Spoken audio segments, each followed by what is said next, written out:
What's up, everyone? It's Chicks in the Office with Rhea and Fran, giving you that Friday energy on a Friday. And Friday energy, it is indeed through the roof. It is feeling real good because it's vacation. It's vacation time. Summer vacation. Vacation's all I ever wanted. Yep. That's where we knew we were going with that.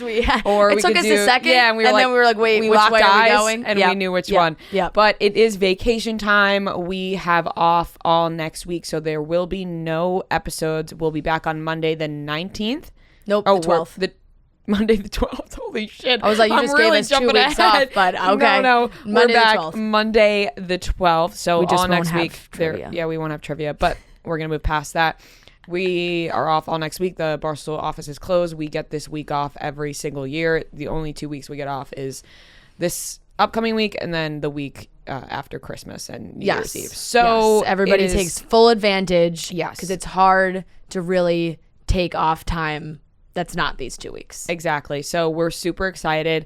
Franny 80 Packs is making her way to Italy. She sure is. God damn, am I jealous. I'm so jealous. Straight up. I'm going to be smoking so many cigs. I'm going to be the only one not. And then Join the name in. will... I've never Your first cigarette? done Do it for me. I've never smoked a cigarette. But with this your is the family, thing, why not?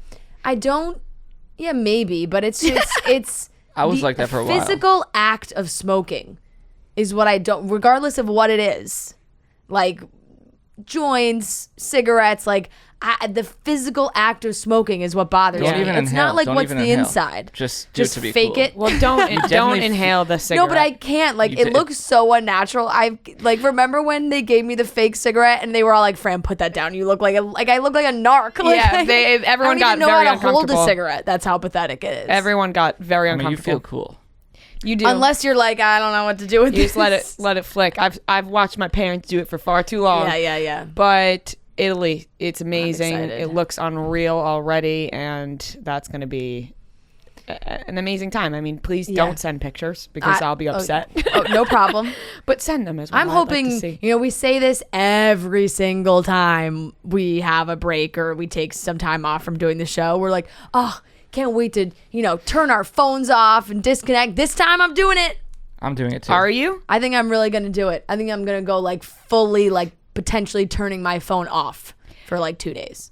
You should do that. That sounds amazing. I know. I probably won't be doing that because I don't have any elaborate plans whatsoever. I'm going to the Jersey Shore. Yeah, you need your phone in the Jersey Shore. Oh, I definitely do. My first time at the Jersey Shore. The first time. Oh my God. Pray for me. The Jersey Shore cherry. Pray for Rhea. Seriously, pray for me. You're going to have so much fun. The Jersey Shore is a fucking blast. And the 4th of July weekend is so much fun down there. It's going to be a lot of fun, but it's also just going to be a lot. Yeah, it is a lot. It's a lot of people from work. A lot. I mean, it will be a good time, but I'm afraid I'm going to act a fool.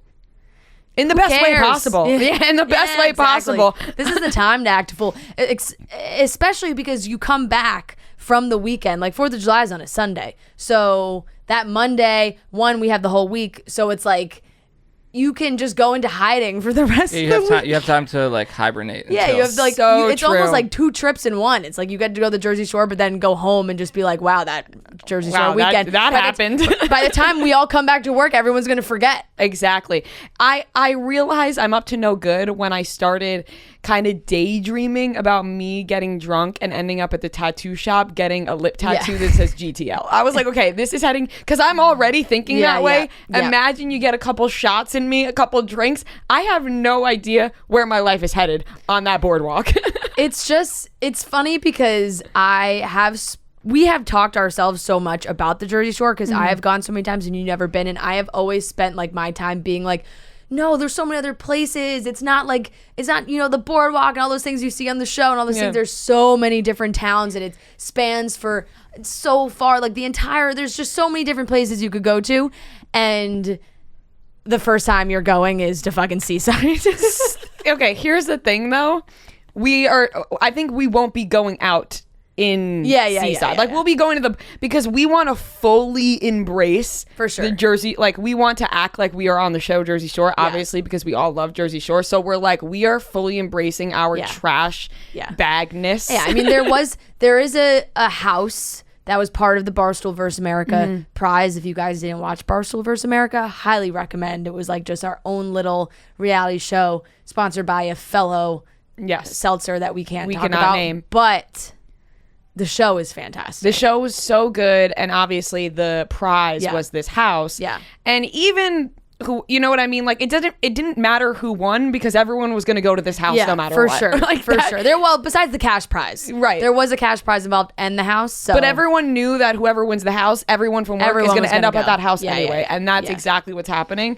Yeah. And I think it's funny. It really is kind of like the Barstool summer of the Jersey Shore. Like you guys are all going to the Jersey Shore. I know like PFT has talked about how he rented a house at the Jersey Shore. Like everybody is embracing the Jersey Shore this summer. The fact that this isn't being filmed is incredible because it would for the best. It is for the best, but also not for the best because it would be on. People would eat it up if we filmed every weekend at the Jersey Shore, acting like we're on Jersey Shore. Yeah, we may just take over the cast. Yeah, that's not happening, but nonetheless, I'm excited. Should be a good time.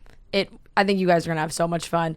So, like we said, we will not be here next week. Very sorry. I know that No cutting stems Monday. Yeah, we're fully off. turning off for a little bit. So we'll be back, but we are going to close off with a great show. We got some great stuff lined up. I know we've been talking about Britney Spears every single episode, but there's just so much that continues to happen. I'm sorry. You're phlegmy today. I'm a little phlegmy, and I just had a big sushi lunch. Big sushi lunch? I can't even speak. Big sushi lunch. I got some indigestion that I have to work on. I want to mention, though, I want to give a shout out to my Nano, who is visiting from Florida.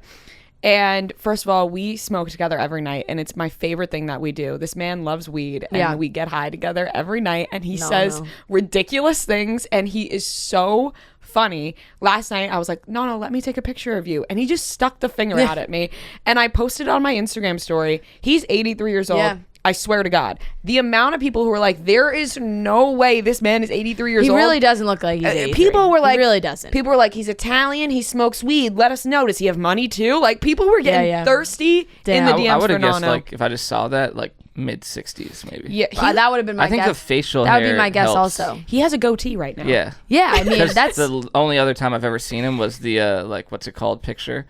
The cucumber, not cucumber. with the giant...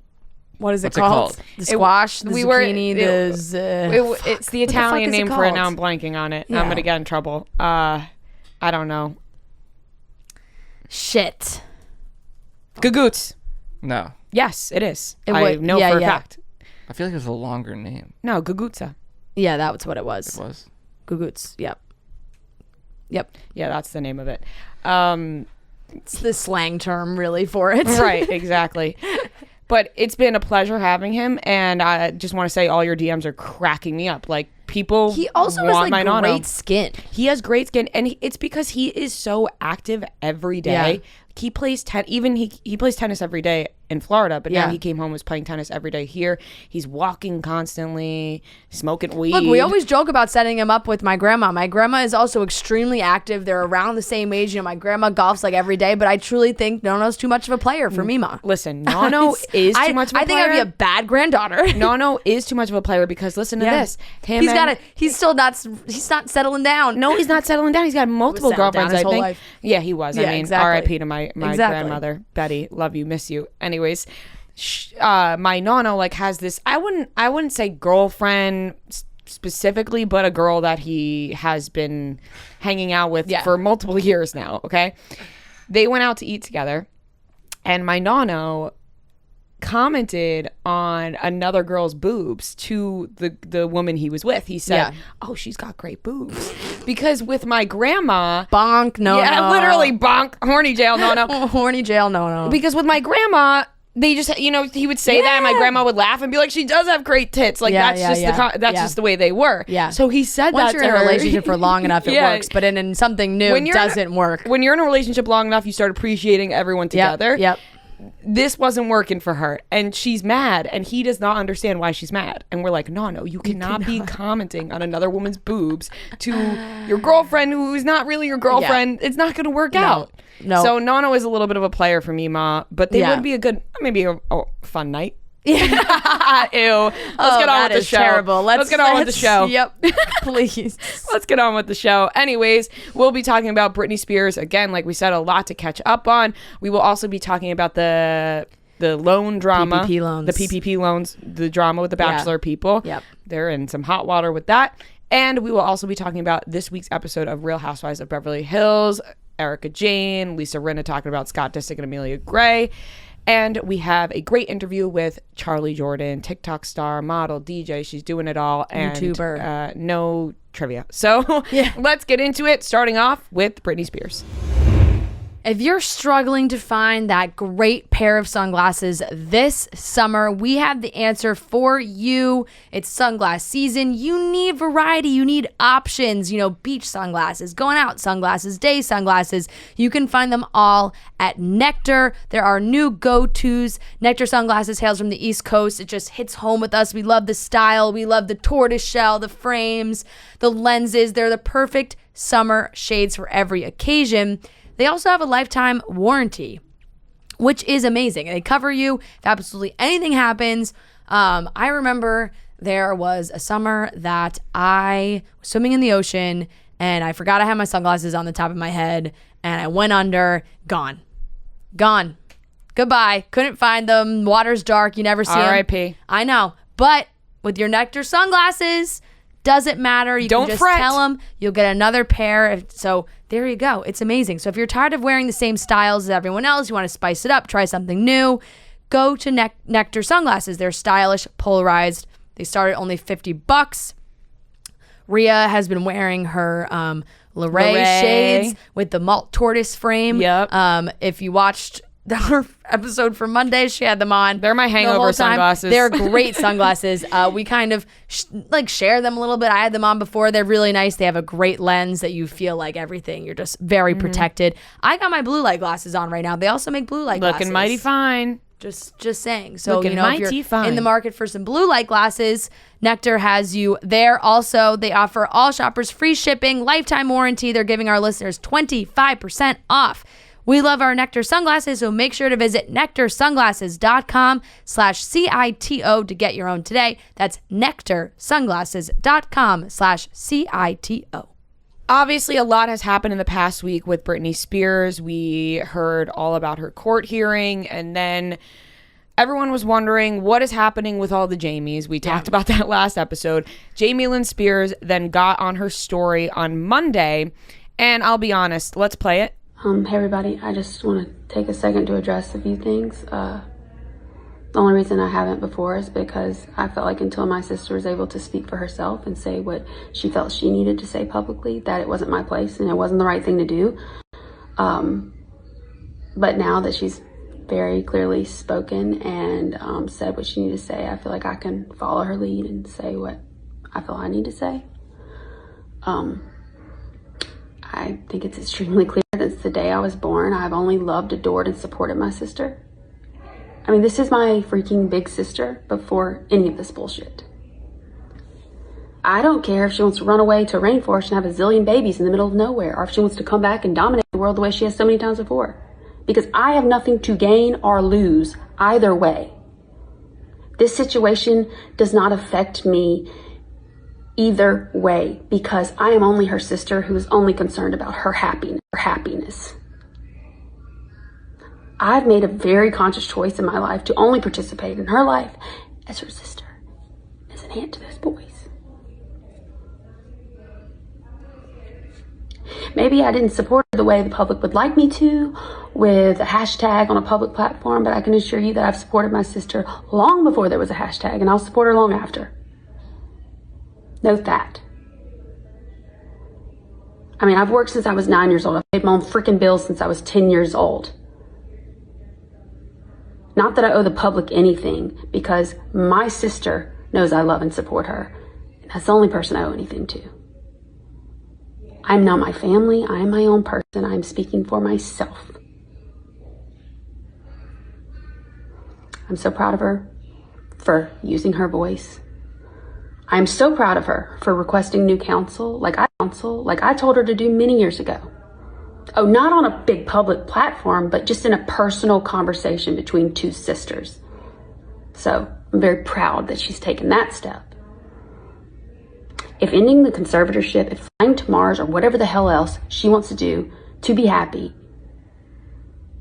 I support that 100%, because I support my sister. I love my sister, always have, always will, as long as she's happy.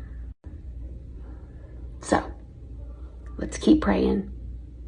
That's all. I didn't really like the direction that Jamie Lynn Spears was going with this. I kind of felt like she was getting very defensive. Obviously, we don't know the reasons behind her not speaking up, because she could be being paid. She could be being threatened. There's multiple reasons that could go into this. So I understand that. But where she threw me off was when she said that this does not affect her life. Because in the beginning of it, she was saying, this is my big sister. I care about her a lot. I love her, whatever. And then she starts saying that this does not affect her life. How does this not affect your life? Your sister clearly needs help. Yeah. If this was happening with my sister and this was going on with my parents, I would be pissed at them. It would be affecting my life. So I kind of felt like, it seemed like she was fake crying. I wasn't really buying Jamie Lynn Spears' story. Yeah, it was weird. This is really tough for me. I do not know where I fall with Jamie Lynn Spears. One day I think I think she's just trying to do what Britney wants. And then the next I'm like, she could be doing more. And then I'm like, but does Britney want her doing more? Like, I just can't decide. I go back and forth.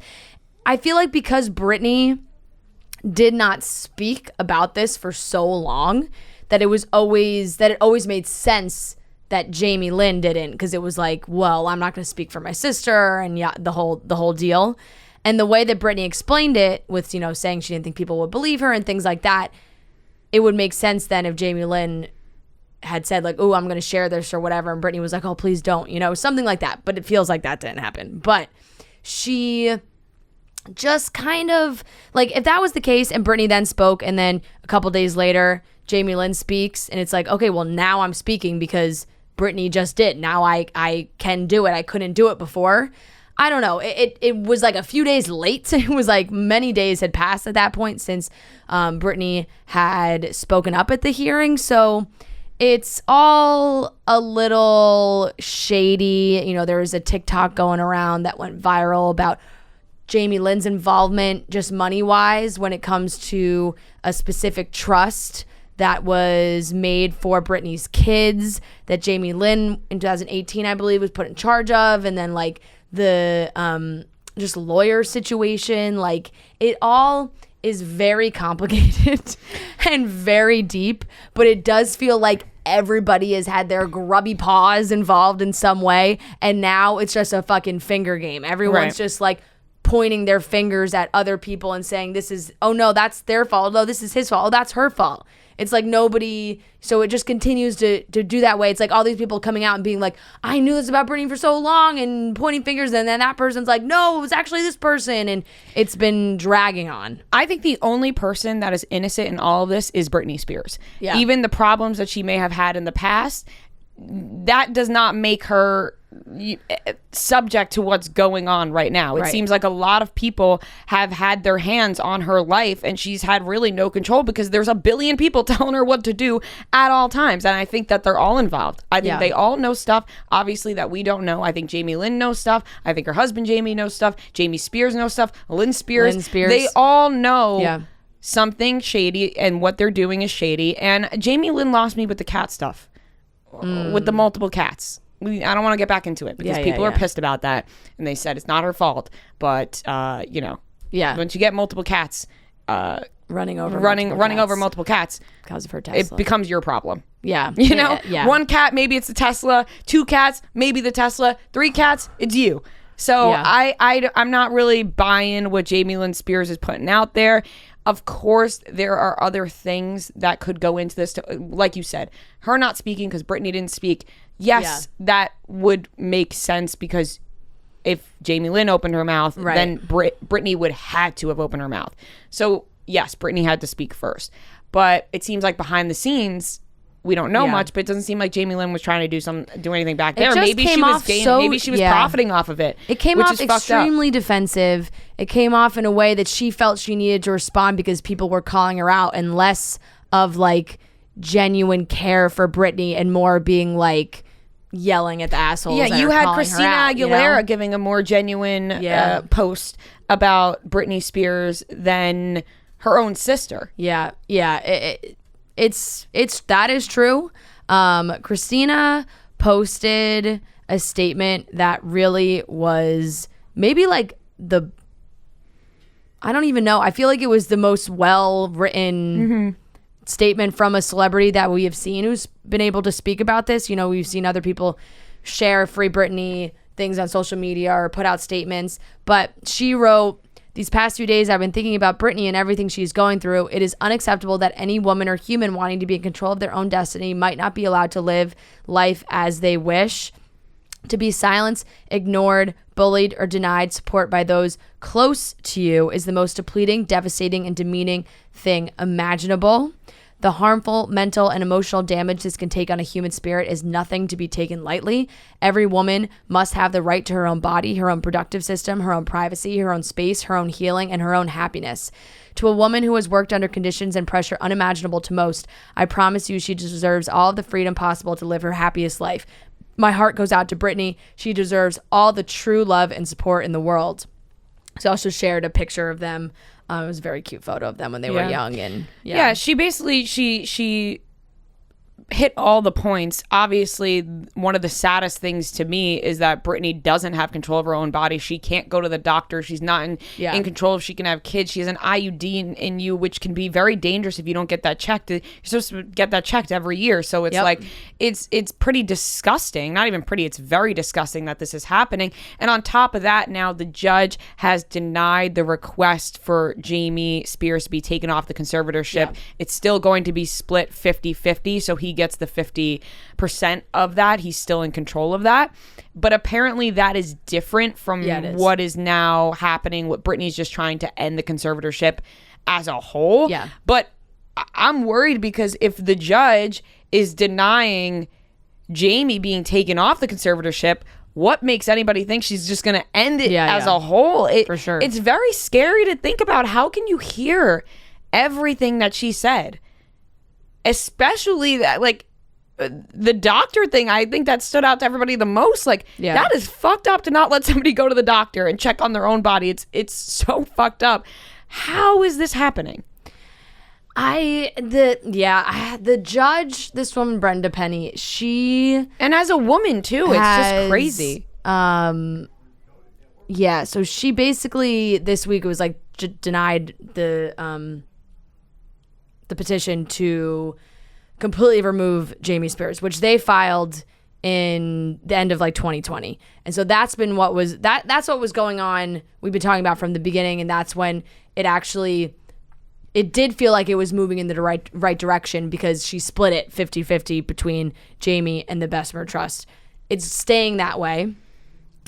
And this is, like you said, different than a petition to completely end the conservatorship, which Britney and her legal team has yet to actually file. There are rumors that she is pushing for it and she really wants it, and she's been telling her lawyers that she wants to do it. It hasn't, I don't believe, officially been filed yet, and so that is a completely different case. So I think a lot of people saw the headlines like Jamie Spears is staying on and thought that that was in response to what Britney had said in the last hearing.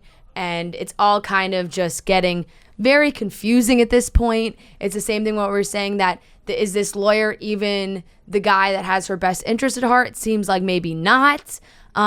She's been involved for a very long time. It's just all these people coming out of the woodwork. Sam Lutfi, Jason Alexander, her first husband that they were married to for like 2 days, like, are coming out with all these crazy statements. And Jason said that Britney and Jamie Lynn haven't spoken in a year. It's like, how could you possibly know that, Jason Alexander? And this is not Seinfeld Jason Alexander. That was hilarious. Good yesterday. I kept saying Jason Alexander during the group chat. Noah was like, so Jason Alexander? And I was like, yeah, no. Different person, childhood friend of Britney's. I mean, in the late named 90s, Jason he was, Alexander. like, Yeah. pretty hot. No, on I the know, streets. I know. But It could have been. Yeah. He was not Britney Spears' first It's husband. so funny though when you see Yeah. the headlines about it. Yeah. Because your initial reaction is like, wait a second, Jason Alexander's getting involved in this now? Yeah. Because everybody's getting involved.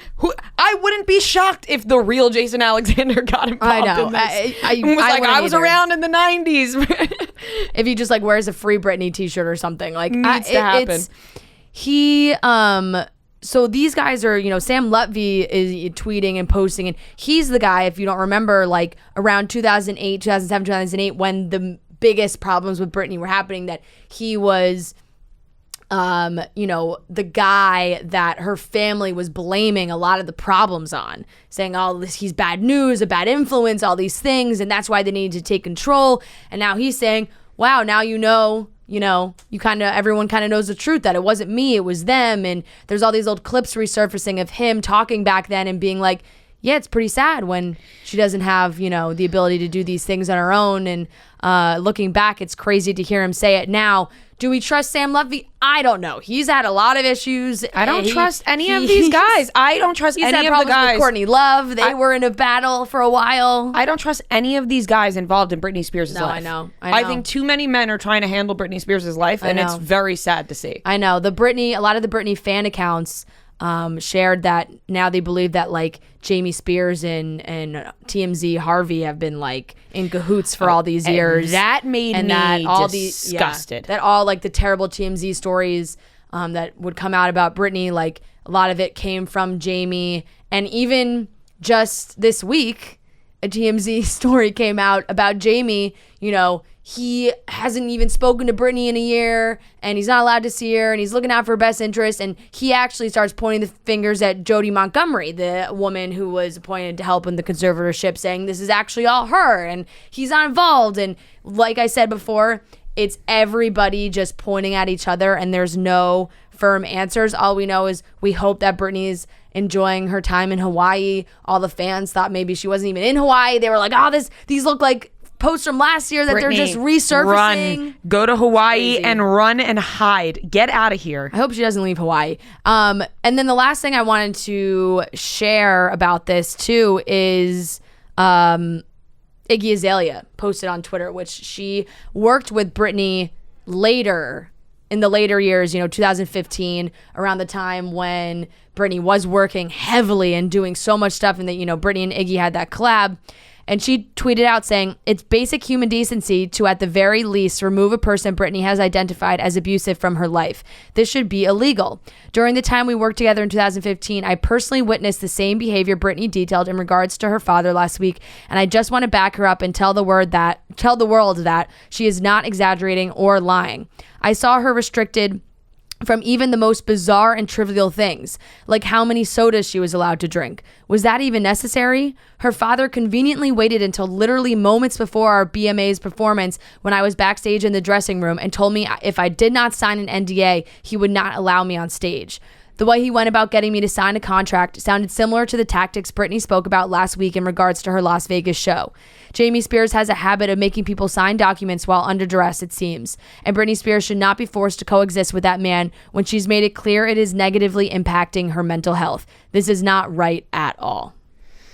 I mean, just hearing it from somebody who was Witnessed around it. them is very important. Yeah. Because there are some people being like, well, how do we even know Britney Spears is telling the truth? And to me, that's sad, because how are you not even going to believe the person who is finally coming out and saying all of this? So I think it's a great thing that Iggy Azalea stepped in and to not be afraid of what's to come after that, because it seems like Jamie and the rest of the people controlling Britney are very powerful people. So you never know what's going to happen to Iggy Azalea now, who's going to get pissed at her. But I'm glad she said something, and all we can hope is that there are better things ahead for Britney Spears. But at this point, I don't know.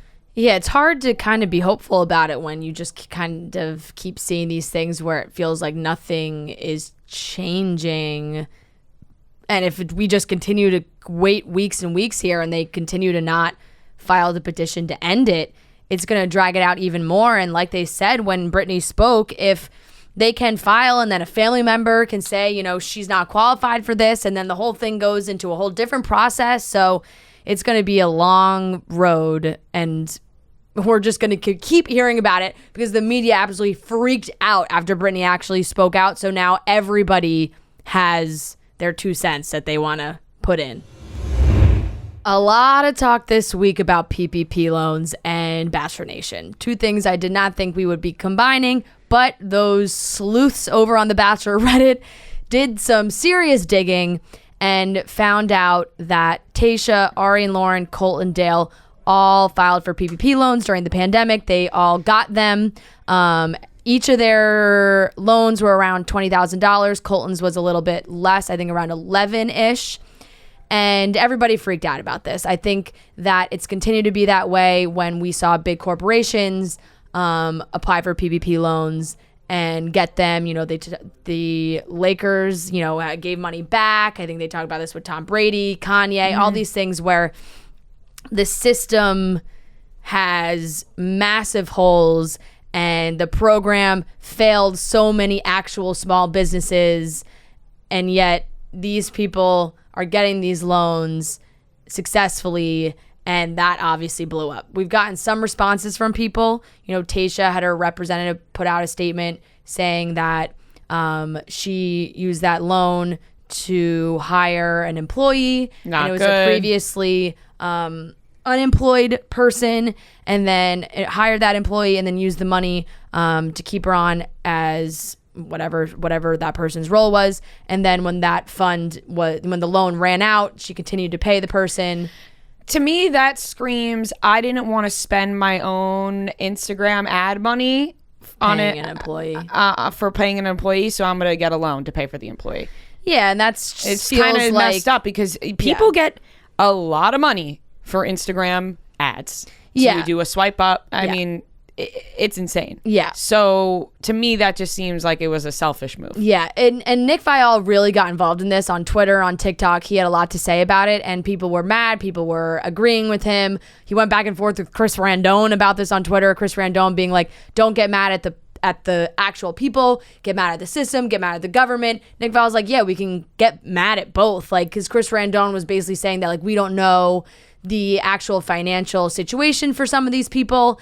And I understand that, but coming from someone like Nick, who has a huge platform and, you know, makes money off of his social media, and seeing these other people who have that kind of following and have that base where, like, they could potentially be doing the same thing, like, I would respect his opinion on it.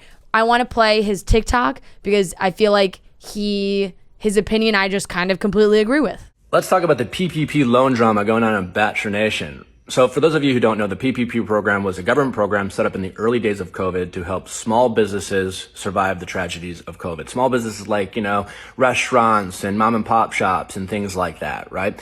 Often is the case, these programs are taken advantage of and used for things that weren't intended for. And we know that a lot of notable public figures have done so. And a lot of people will argue like, well, it's not illegal. They have the right to do it. It's up to the government to make sure the program can't be taken advantage of. And like, sure, you can argue that if you want to. But we're talking about doing the right thing. And I'm not trying to sound all righteous or whatever. And I've certainly accepted things I didn't need in the past. But when it comes to my peers in Bachelor Nation, right, like there's often a disparity in what people expect in terms of what we make versus the reality, right?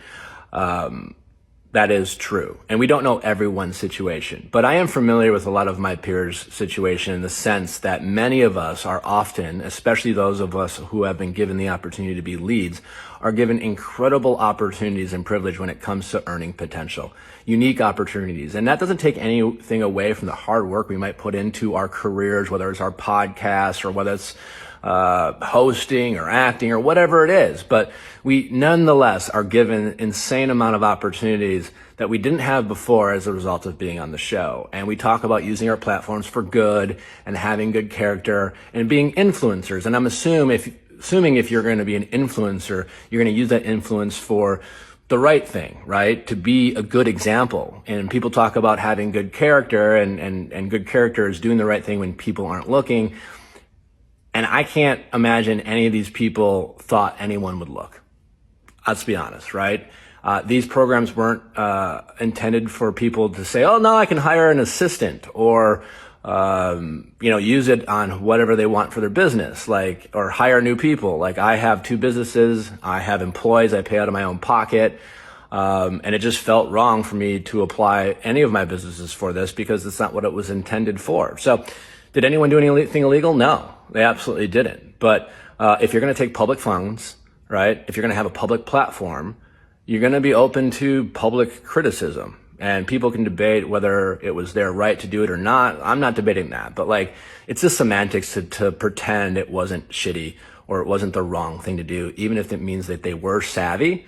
So that's what I think about that. For those of you who did take it, maybe give it back or donate it to a small business in need, and then throw up a post about teeth whitener or something like that, and get that money back in 2 posts.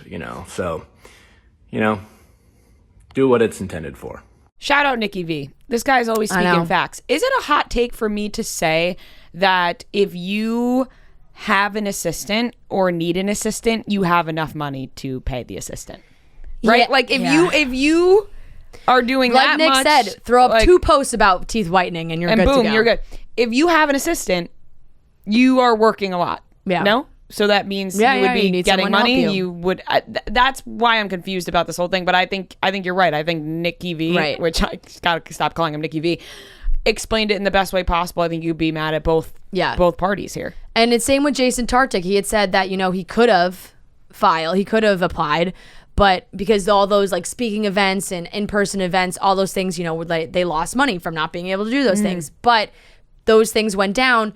Social ads, went up. People posting, looking for content online became a bigger outlet and a bigger ad source for people. And so he said he ended up not doing it, but could understand why some people did. We haven't heard from Dale. I'm not sure what went down there. I think it was the same thing where he filed under his own personal LLC. Colton wants to be excluded from this narrative big time. Colton also, it was for his nonprofit. So I really do actually think Colton is off the hook here. Colton's nonprofit, their biggest thing is their charity events. That's how they make their money. They weren't able to host these charity events.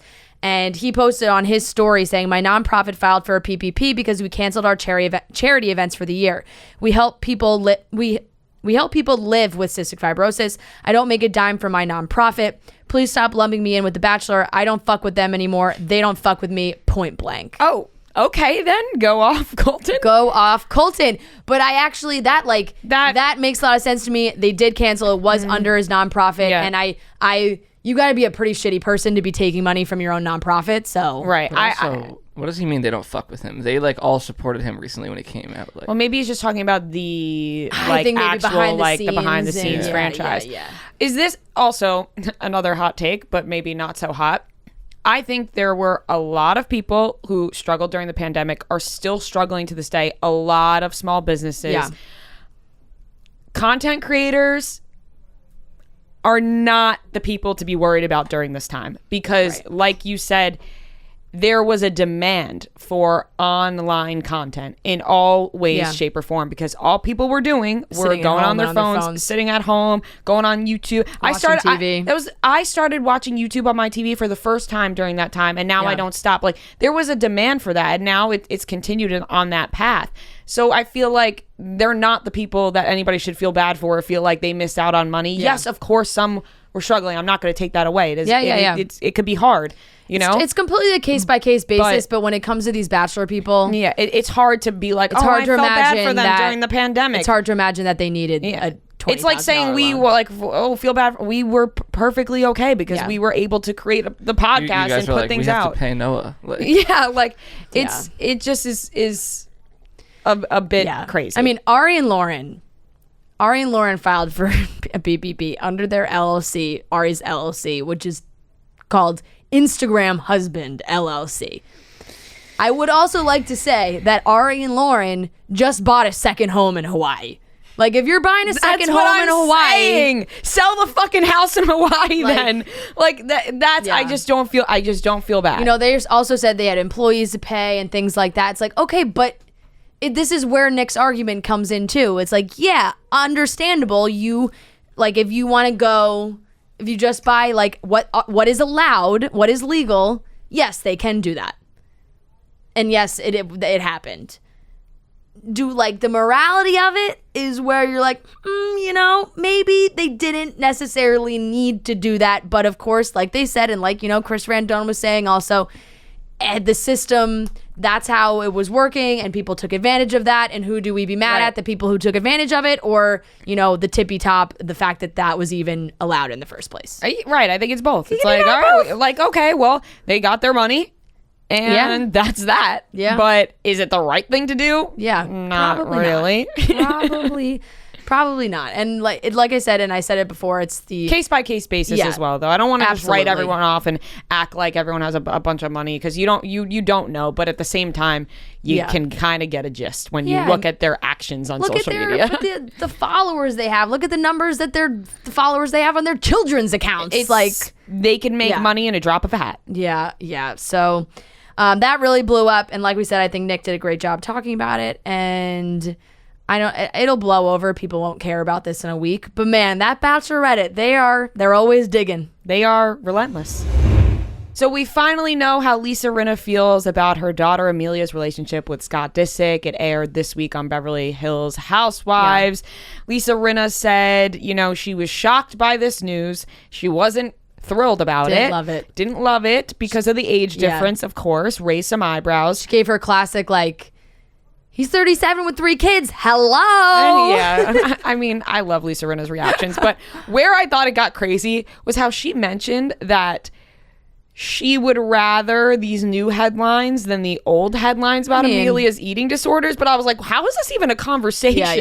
She's like, well, at least she's not going to be in the press, at least is for this. Right. Like, she's not dealing with the old headlines. I was like, you know what? I guess Hollywood. Look, this is Beverly Hills. Lisa Rinna does seem like the kind of person who finds a silver lining in all things. And that could definitely be it. But this was kind of the reaction we expected. What are you going to do? Your daughter's dating Scott Disick. She's running around Miami with him. He's dyeing his hair blonde. They're all over social media. Her ass is on there.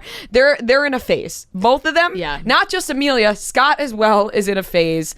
And they're just going to have to let it play out. Lisa Rinna also really hopes that it's a phase. She's talking to Erica Jane in the car, and she's like, Erica was like, well, what does Harry think? And it's like, Harry, and I also think that Harry, he was, when he was young in his 20s, he dated an older woman, and they look back, and it was a phase, and so hopefully this is just a phase. She just kept saying the word phase, thinking that this will blow over at some point. That's probably the case, and then just maneuvering it. I was laughing at her saying, Erica had asked, have you heard from anyone on that side of the family? Because Lisa and Kris Jenner are friends, and she was like, nope, I'm not reaching out to them. Give us a crossover. She was like, do I call Kris? Do I text her and just be like, well, and she's like, oops. And she had said that there had not been any communication about it. I don't know if that's changed since they filmed the episodes, because their relationship has kind of, I guess you could say, gotten more serious. Definitely. I feel like since then. So perhaps they have, maybe they haven't. But Lisa, I feel like dealing it with the best way she can. Like Erica said, there's nothing there's nothing you can do about it in that position, because Erica's like, if you push, then she pushes back even harder, and it becomes an even bigger thing, and you just kind of gotta let it happen. That's just life. When you're not supposed to do something, you just want to do it more. Yeah. You're like, oh, I'm not allowed to do this? Well, what if I do? Yeah. Who seems like a very chill guy is Harry Hamlin. Yeah, I mean, the fact that Hamlin's so always nonchalant. All right. I've been there, done that. Like I just feel like dealing with 2 daughters and Lisa Rinna, and he's just like a go with the flow kind of guy, which he has to be, but it made a lot of sense in that case. And Erica, a lot of this divorce talk continues around Erica, but nothing really damning. No. There was a rumor about Scooter Braun. I don't even know how Scooter Braun got into this. There was a rumor about, because Scooter Braun called. I think she was renting a house next to Scooter's. Wasn't that the case? The LA they rental. were neighbors. Yeah, the LA rental. And then there was also rumors about her and Gleb Shevchenko, that they were dance partners on Dancing with the Stars. that one, maybe could have a little bit more legs just because of Yeah, you Gleb. get a hot guy, you get a pretty girl, put them together. Yeah, and people are gonna Gleb's start just, saying stuff. been part of his own problems in the last year or so. But she totally denied those things, said it's just not the case, laughed it off. She said she met Scooter at some political event like 4 or 5 years ago, and she was with Tom, so it like wasn't. There's just she's like, I haven't talked to either of those people in years. And what was Tom up to, Erica? Who the hell Stealing knows? people's money? Who the hell? Yeah. Sorry. No. Sorry. No, but it's so I feel like we are getting these moments on the show that the beginning of the season we were like, ooh, we can't wait for them to talk about this and we can't wait for them to talk about that. And it's satisfying, but also not quite what I hoped for. We hyped it up in our head. We thought Scott was coming on the show. I really hyped we thought it up we were more. getting a crossover. Thought Lisa was like gonna freak out. Yeah, I mean, they more from live, America, which I really didn't think we were They gonna get a lot live from in America. fucking Beverly Hills. This shit happens all day long. I don't think anything could really surprise these people anymore. So I think we hyped it up, but it's good to see it play out. We're about to get into the Charly Jordan interview, but first, it is vacation time, and summer is officially here, 4th of July weekend, and Coors Seltzer is going to make our summer and our weekend even better because they have the orange cream pop flavor, which is the new Coors Seltzer flavor, and it's like summer in a can. It's reminiscent of that, sitting on the beach, having a nice popsicle, enjoying on a warm, sunny day. It's perfect for the beach, so make sure you're picking up your orange cream pop. You can get it delivered straight to your door with Instacart or Drizzly, or you can go to CoorsSeltzer.com/chicks to see where you can purchase it.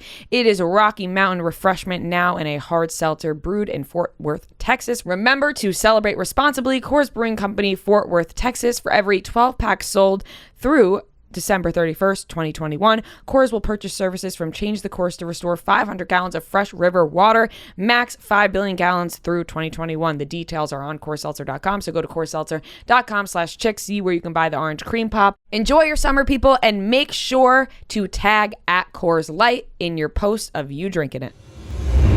All right, everyone, we are here with a very special guest. We got Charly Jordan, TikTok star, model, DJ, creator of Smoke Roses on the show.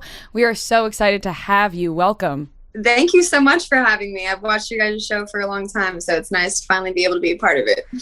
We're super excited. I think Rhea loves to hear that. Rhea has talked about you so much too, and it's been to the point where like we haven't quite dabbled in having a lot of, I would say, TikTokers and things like that on our show, but she was like, we gotta get Charly. Yeah, because I saw when you went on BFFs and they were like, oh, would you guys want Charly on the show? I was like, absolutely. Because I've been following you for a while now, because I don't know if this is, I don't know what term to use, like fellow pothead stoner. Like, I don't know if it's like a cliche term to use, but I respect the shit out of you because, first of all, you created Smoke Roses, which I want to talk about the process of that, but you just like post videos of yourself smoking, you're open about it, and when I do that and I see it happen with you too, I see people be like, oh, like you think you're so cool because you're smoking, and I'm just like, we don't think we're cool, we just enjoy it. And people post videos of themselves drinking all the time.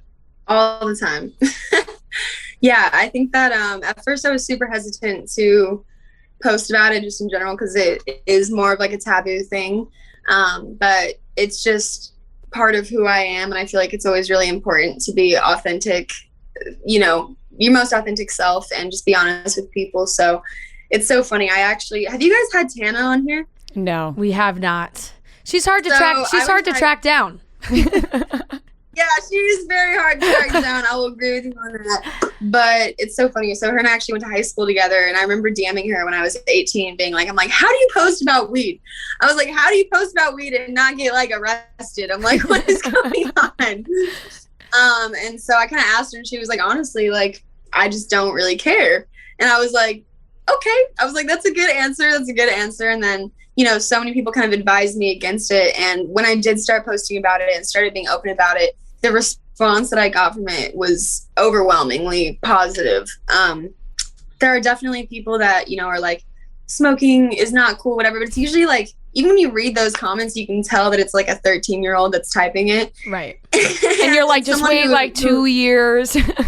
Yeah, you're like, I don't know. It's usually people that don't smoke, right? And like, I totally understand their point of view too. Like, and that's the part about the internet. You just have to not really care about what other people think, because for me, cannabis has helped me so much with, from eating to anxiety to sleep. Like, I travel all the time, so it's something that has helped me so much, and I attach mental health to it a lot, across all my brands, from Beauty and Pain to Smoke Roses, and that's sort of like the basis of it. And obviously it's fun to make like smoking videos every once and again, and people won't ever get the context for it. Like, not every single video I post of me smoking I'm going to be like advocating for mental health, right. Like, I smoke like on a consistent basis, so some people see it, some people don't. People who actually care to take the proper like research, I feel like we'll always find like, oh, like she made a smoking product that is organic and probably the cleanest thing you can smoke on the market to date. I spent 2.5 years building that business, and I'm 50-50 partners with someone in it, so it's not like I white labeled a product and slapped my name on it. I came up with a completely original idea and spent so long trying to get it made. And then when it finally, everyone, especially being an influencer, they just want to make money off of you. So it's like, hey, slap your name on this merch, slap your name on this product, and do this. And, I just don't find too much fulfillment from doing that. So, having cannabis go from like a hobby to a full-blown like passion project was really, really cool. Yeah, it's become a business for you. And I agree. I see more creators now creating something from scratch rather than just slapping their name on a label, because it shows that you guys are putting in the work, you're putting in the time, you care about the product. How did you come up with Smoke Roses? Because I mean, the name is genius, but also it's literal rose petals, right? Yeah, it's completely untouched organic rose petals. So the whole cone, it's like, so they're completely intact and they're just laid around in a cone shape. So they're bright red, bright purple. I came up with the idea because I only started doing TikTok like a year ago, but prior to that, I've done an Instagram for 5 years, and I made travel videos for a living. That's like how I got my start in social media. And I traveled all over the world, predominantly to developing countries, for around 2.5, 3 years. And they smoke all sorts of different like things. Like, I saw people smoke so many different crazy things, from banana leaves to lavender to all these like different alternatives. And I was like, wow, like, why hasn't the United States adopted any of these like plant-based smoking methods? And it's not like it was even intentional. It's like they just didn't have the resources to go buy like raw rolling papers or something like that. And so I was like, okay, like, has this been made? And I literally spent like 2 weeks Googling. I was like, this has to already exist. And it just didn't. So that's kind of like how I came up with the idea for it. And rose petals specifically, I've just always loved roses, and I wanted to pick a plant that had some health benefits to it. So roses are super aromatherapeutic. People drink rose water. They use rose, hip oil on their face that has a lot of health benefits, as well as the goji berry cones that I just came out with, actually, which is goji berries are a superfood. They have a lot of antioxidants in it. So I'm trying to pick plants that are beneficial to the body as well. Yeah. And just make, because I have asthma also, which is so ironic being a stoner. So I want to make products that don't trigger my asthma. Definitely. Yeah, I mean, when I was looking at your stuff, to me, it's like, I didn't even know you could do that. Like, I didn't even know that you could smoke with those and with those things. Can I ask you, does it make you, for somebody who, because Fran doesn't smoke often, but you like pretty things I do. when you smoke? I do. So do those make you want to smoke more? 100%. That's what I was going to say. I feel like it like lures people in a little bit as well. Absolutely. I saw it and was like, ooh, that's what I like. Yeah, we got to get our hand on some of those. I don't know. Hint, hint. I am going to send you guys a shit ton. Literally, they're so fun to take pictures with too, because they are, the aesthetic and like the design for it is, it's my favorite thing ever. Like, they just look so pretty, and there's not a lot of female geared cannabis brands or smoking brands in general. So I really tried to like push that, because I think women are beautiful. I think smoking is beautiful. Roses are beautiful. Roses within itself, like flowers, are kind of like, not like an aphrodisiac, but they kind of like give off that very like romantic vibe. So Definitely. I just love like being able to tie like smoking into like a non-grungy, taking like a bong rip out of your college dorm, like a dirty bong. Yeah, like in a frat house. It makes it feel super classy, which I'm all about. Yes. Definitely. Super cool. Classy. Yeah. Super cool. Exactly. Super well, smart. whenever Whenever you guys get them, let me know what you think. Oh, I will, and I'll definitely post pictures in it as well because I'm all about that. Sure. But you mentioned that you only started TikTok after you did your travel videos. You were on Instagram, and we've seen with a lot of people kind of like, I don't want to call it overnight success because obviously it takes time, but people blow up fast on there. So what was that like, kind of getting accustomed to that so quickly? It was super weird because I put so much time and work into my Instagram, and it's much harder to grow on Instagram than it is on TikTok. Yeah. And, I'm to 4.6 million on Instagram in 5 years, and then 6.6 on TikTok in like a year and a half. Yeah. I'm just like, what is going on? I'm like, this doesn't make any sense. Like, especially coming from someone who studied the algorithm of Instagram, and like to have a completely different platform that is so different.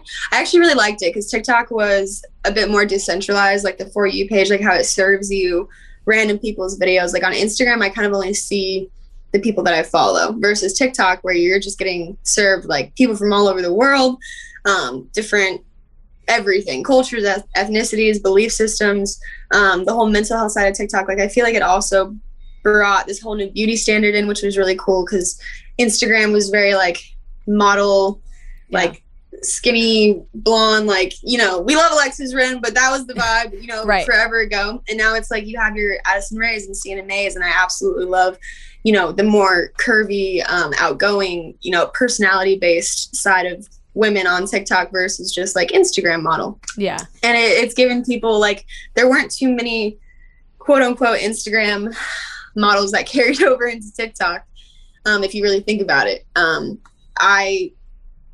When I really try to think about people that did what I did that carried over, it's very few and far in between. I actually can't really think of any. Maybe like My Life is Ava. But even like, I don't know, just because it's not just about pictures. Like you can't hide behind. Right. You need a personality. On TikTok. Yeah. Yeah. You can't, you can't Photoshop video. It's like who you are. It's what you look like. And like the people that I've been on TikTok actually through and through are pretty much who they say they are, which is really cool. Like, I really enjoy that because on Instagram there were quite a few times where I would meet people that I looked up to for years, and I was like, hold on.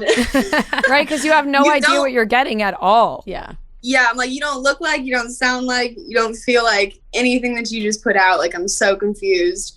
So I don't know, I think it's definitely been something to get used to, but also the toxicity on TikTok is pretty crazy. It's a super young audience, and it's a lot of people expressing their opinion on things that they don't necessarily understand. Yeah. And when it's thousands of kids or people doing that, it can be extremely overwhelming for the people that are putting out content.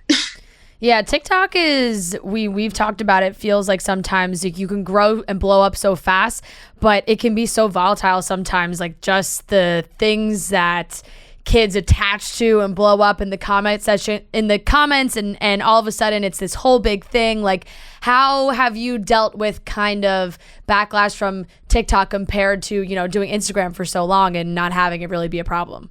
Yeah, my Instagram is super positive. TikTok, because like you're saying, people blow up so quickly with the kids attached to, it's not really about who you are as a person. They're attaching to something else. So like, even with my TikTok audience, obviously I started dating someone who did TikTok, and it was a lot of his audience, right? So they had no idea who I was.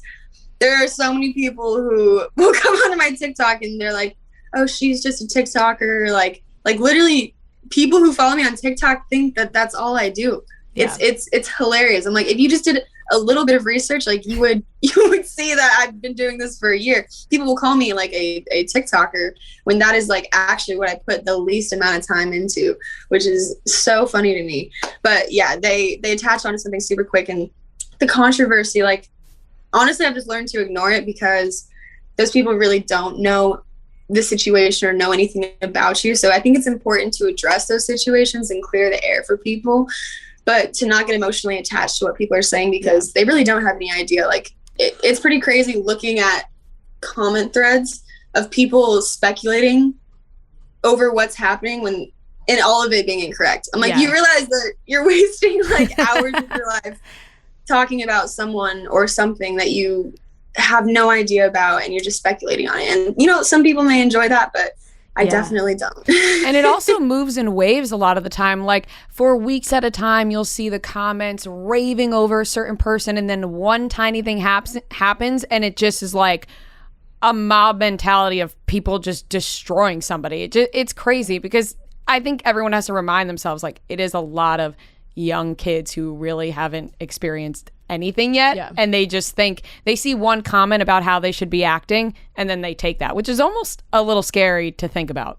It is very scary. It's a lot of fake news, a lot of misinformation, and I talk about that a lot, about just not trusting what you see on the internet. Like, I think the internet is fun for entertainment purposes and consumption of that, but when people like really believe everything that they see of like, this happened to this person or whatever, I'm like, you're only hurting yourself because you're literally just paying attention to fake information. And there's so much fake news too. Like, it's a very interesting thing. You even see it in like the political system, like when presidential debates are going on, like the things that people talk about, like no one even really knows what's going on most of the time. And it's so much confusion. And that's the part where I feel like influencers should take a bit more responsibility upon themselves to address certain situations, or like, I don't know if you guys know who Amelia Zilber is, but she is like super involved in the political system. Like, I love how she's actually taking it up on herself to properly educate people, because when you have millions of followers, you do have an impact on those people. And I think that responsibility is really important. And if you don't take that responsibility seriously, then why are you having a platform? Like, what's the point of those millions of people following if you're not going to push out some sort of message or positive information, just in general? Because it's a huge responsibility. And all those kids that don't know what's going on, or don't know what to believe, don't know what to think, you are guiding them in some type of way. So I think it's super important to acknowledge that. I 100%, I totally agree with you. And what Amelie does on her platform is really, really cool. And it's just the comments are so crazy. And you mentioned kind of having this like TikTok relationship and things blowing up, but now people still kind of hold you to that. I feel like I watched your TikTok from yesterday, right? And Austin Mahone's in it. And I was like, let's see what people are saying. And every single comment's like, we ship, we stand, we need you guys together. Like, do you find it now to be almost impossible to kind of date or even have friends that are guys and share them on any form of social media? Yes. That's a flat out yes. Like, there's not even anytime I hang out with anyone who is the opposite gender, it doesn't matter who it is. It's unfortunate how so much annoying. People sexualize people as well. Like, it's so, and it just is degrading. Like, I even, like Vinny Hacker, okay? Like, this kid, everyone's been talking about, like, Vinny Hacker is the For You page. Like, he's such a sweet kid. He's so, like, shy and just, like, nice. And he's just being over sexualized like crazy. And I literally hit him up and I was like, hey, yo, like, if you just need a friend to talk to, like, I'm always here, because that, I know how that feels and that sucks, because usually that happens to girls.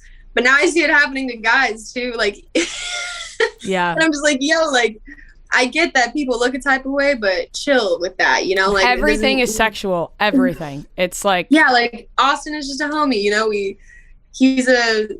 we filmed a YouTube video yesterday because we both write music, so we did like a little challenge, and everyone's like shipping us, ships me with anyone, even with Tana, dude. I legitimately got asked about dating Tana, and I was like, come on, guys, like, like anyone that I hang out with at this point. So, everyone likes to, especially because of what I post or the way that I look, like, people just inherently assume that that's what I'm doing. And I think I have a bit of a chip on my shoulder, and that's why I work so hard in all the other aspects of my life to try to get people to see that more, because that's what I care about. And every time someone comes up to me and goes, oh, you're actually smart, or, oh, you can actually DJ, it automatically puts all the things that I consider cool about myself at like this very low point. And it makes me realize that people are just focusing on the way that I look, which is like super frustrating, but also like it's just how it is. And like I know that people aren't trying to do that on purpose, so again, like, it's one of those things that I've just chosen to let go. I think a big part of being on social media is just picking and choosing your battles and learning when to let things go and like address certain things that are like more serious, like, you know, the whole how you look or people talking about you, like, and honestly, like my ex Taylor like helped me a lot with that, because he is really big on TikTok, and I've never seen someone deal with so much controversy ever online, and just watching him like have the patience to go through all that stuff was impressive to me, and it definitely taught me a lot. Yeah. At the end of the day, I feel like you must have heard this a bunch of times, but it's, you know yourself, you know how hard you work on all these other things in your life, and all your friends know that as well. So who really cares at the end of the day what some commenters are going to say about it? That is super important, having a good group around you of people who actually spend time with you and actually know what you're doing. Definitely. To validate that. But yeah, it's a crazy world out there right now, and especially since everything's opening back up, like I'm trying to, I mean, I love doing social media, but I just think it should be like a side note to other things that you're doing. So music, you're out there DJing. You've been in Miami. You're everywhere. Every weekend, it's like Charly Jordan's here. She's DJing in Vegas. She's in Miami. You're doing all these amazing shows. You guys have to come to 11. Oh, I want to so fucking bad. I want to so bad. Bree was there like a couple of weekends ago, and she had the best time of her life. I was like, I gotta get there. Her birthday's coming up the end of July. I think that's when we gotta go. We might go Rolling Loud Miami weekend. Maybe 11 as well. That sounds amazing. I'm also playing in Vegas on July 23rd. If you want to celebrate your birthday out there for some reason. We might have to switch to Vegas and then go to Miami right after that. Her birthday is July 26th. Yes. So. Oh, that's real close. That's exciting. How old are you turning? 24. Happy early birthday. If I don't see you until then. We're lying and just saying 23 because last year didn't exist. We're cutting last that year we didn't get to celebrate anything, so we're aging backwards at this point. But the DJing is unbelievable. How have you felt with all of this kind of taking off and with you really traveling and doing so many shows? It's weird because it just feels like it's how it's supposed to be. I thought I was going to be really, really nervous. Obviously I had that all of just DJing in general get ripped away from me this whole past year. The day that I was supposed to play an opening show for Nicky Romero at Hakkasan in Las Vegas, I'd been working towards it with my team for like a year and a half. The day that I was supposed to play, Donald Trump went on TV and was like, hey, everything's shut down, go home. Yeah. And so I was in Vegas, woke up thinking I was going to play like my debut show at Hakkasan. And I ended up having to get a rental car and drive back to California before they closed the state borders for quarantine. Oh, man. And it just sucked. Like, it literally all fell apart. And so this whole past year, I just spent a lot of time practicing, a lot of time making music, a lot of time self-reflecting. And yeah, from going from traveling all the time to not at all, I honestly went through, I think everyone tried to be the best that they could during the quarantine, but looking back now that I am DJing and traveling, and I'm like, man, I was depressed. Like, that sucks. Like, I really wasn't able to travel. I wasn't able to make music, which is like two of the main things that I did for like 3 years straight. So that was crazy. And just getting back into it, I'm honestly just really grateful. Even if I am exhausted or overwhelmed or whatever, which it definitely is because it's a lot of pressure. There's not that many female DJs just in general. So stepping into like a male dominated industry and the influencer crossover into being an artist, people are always super skeptical about that. So the pressure is definitely there. And like I was saying, like the main thing I hear after I play my sets is, oh, you can actually DJ. I'm like, yeah, I don't think I would have a residency in Las Vegas if I couldn't actually DJ. They're not just putting up anybody. No. And not some random city. It's Las Vegas. Yeah, like you have to be fucking good. Yes, exactly. Yeah, and it's I just love having all these people. Like the weird part about social media too is like, yes, you have all these followers, but you are never seeing them. You're never interacting with them. Those people don't know you. So like with DJing, it's so cool because there's all these people like right there and I can see them, I can feel them, and it's like this incredible energy. And I'm also born and raised in Las Vegas from there. So, I was sneaking into EDC when I was like 16 years old. I was a rave girl turned DJ now, but I love that culture and I love that community. It's something that I'm genuinely passionate about, which is really incredible. So I definitely get nervous and I'm overwhelmed and exhausted, but honestly, like, just really grateful to be doing this. And I have such an incredible team and friends. So I'm excited to see how far I can take this. I ultimately want to be playing festivals. I'm about to have a song come out this Friday. That's what I wanted to ask you about. What? I said that's what I was going to ask you about. I said you have a new single coming out.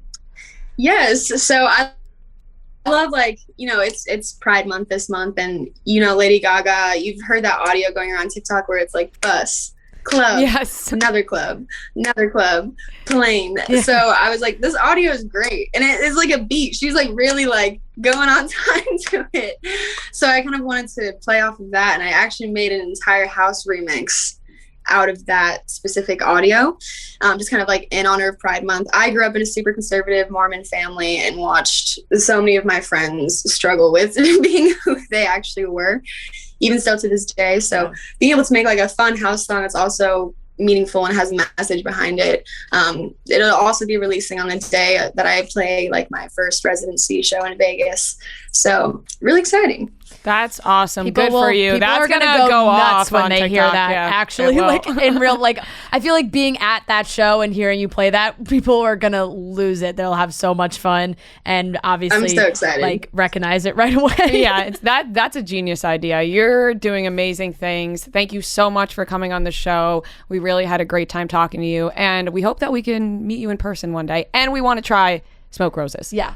100%. Yes, I'm going to send you guys the Smoke Roses, and then I'm going to send you some of these necklaces too. This is my Beauty and Pain brand, and it's also all about mental health. So I'll send you guys some rose cones, some goji berry cones, some necklaces. Let me know what you think, and hopefully I'll get to meet you guys in person at some point. Amazing. Awesome. Thanks so much, Charly. Thank you. Of course. Thank you for having me on, guys. All right, that wraps up today's episode of Chicks in the Office. Make sure you hit that subscribe button if you're watching on YouTube. If you're listening on Apple or Spotify, make sure you subscribe there as well. We love you guys so much. We appreciate you listening and supporting every show. We hope that you guys have a great week. We're going to have a great week, and we will be back Monday, July 12th. Don't miss us too much, even though... on the Jersey Shore. Yeah, get crazy, get loud, let's party, get loud. Everybody have a great weekend.